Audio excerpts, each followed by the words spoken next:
Assalamualaikum warahmatullahi wabarakatuh. Salam sejahtera dan salam semangat belajar untuk Bapak Ibu pendidik.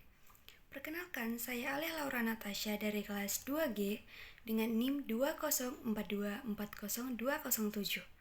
Pada kesempatan ini, saya akan memaparkan strategi pembelajaran yang digunakan dalam mata pelajaran Ilmu Pengetahuan Alam dan Sosial di kelas 3, khususnya pada topik kota atau kabupaten tempat aku tinggal.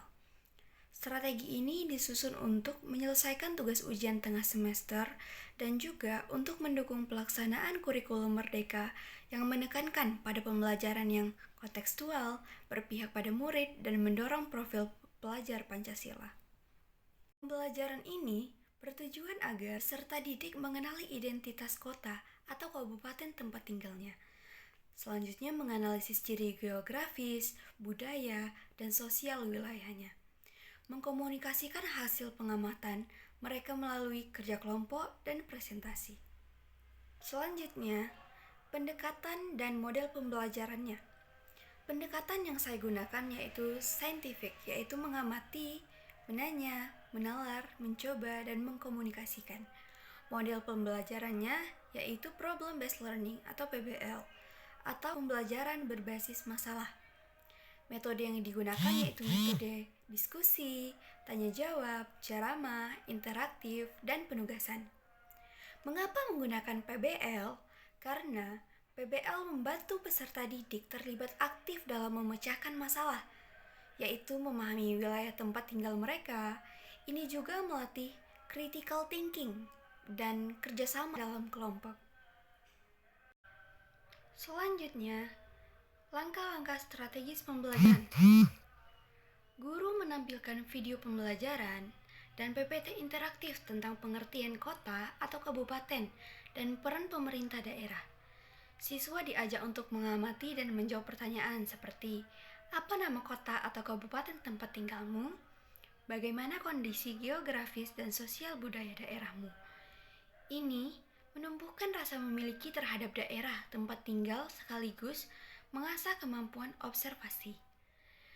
Selanjutnya, fase kedua, pengorganisasian belajar. Siswa dibagi menjadi kelompok kecil dan menerima LKPD atau lembar kerja peserta didik. Disinilah diskusi kelompok yang aktif. Guru berperan sebagai fasilitator, membimbing siswa, dan memberi penguatan positif terhadap perilaku yang sesuai seperti disiplin, saling menghargai, dan berpartisipasi aktif. Fase ketiga, bimbingan dan kolaborasi.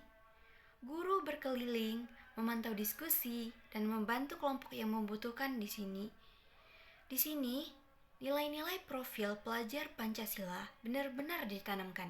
Komunikasi, berpikir kritis, dan mandiri. Fase keempat, presentasi hasil. Setiap kelompok mempresentasikan hasil kerja mereka. Guru memberikan apresiasi kepada siswa yang tampil percaya diri dan menghormati pendapat teman. Pada tahap ini, keterampilan komunikasi dan rasa percaya diri dikembangkan, sejalan dengan prinsip pembelajaran holistik. Selanjutnya, fase kelima, evaluasi dan refleksi. Siswa dan guru bekerja sama, mengevaluasi presentasi kelompok dan melakukan refleksi pembelajaran. Dilanjutkan dengan ice breaking atau permainan edukatif sebagai penutup kegiatan ini. Selanjutnya, penilaian atau assessment. Penilaian dilakukan secara autentik, seperti sikap, itu melalui observasi dan rubrik. Seterusnya, keterampilan, yaitu melalui hasil diskusi dan presentasi LKPD.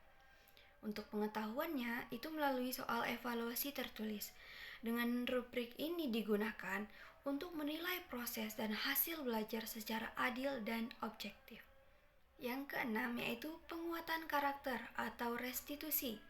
Dalam penutupan dilakukan restitusi, yaitu pendekatan penguatan karakter yang tidak menghukum siswa, tetapi mengajak siswa menyadari pelanggaran terhadap kesepakatan kelas, menyusun rencana perbaikan perilaku secara sadar. Dengan strategi ini, memperkuat nilai disiplin, tanggung jawab, dan empati serta menumbuhkan iklim kelas yang positif. Selanjutnya, ada pengayaan dan remedial. Pengayaan diberikan kepada siswa yang sudah tuntas untuk memperluas wawasan tentang daerah lain di Indonesia. Sedangkan remedial diberikan secara personal dengan pendekatan suportif dan sumber belajar tambahan yang konkret dan visual kepada siswa. Melalui strategi pembelajaran ini, peserta didik tidak hanya belajar tentang lingkungan tempat tinggal, tetapi juga mengembangkan karakter, kompetensi, dan keterampilan abad ke-21. Pembelajaran ini menjadi lebih bermakna ketika siswa merasa terlibat, dihargai, dan bertentang untuk berpikir serta bekerja sama. Semoga strategi ini dapat menjadi inspirasi dalam mengembangkan pembelajaran yang aktif, kontekstual, dan menyenangkan. Terima kasih.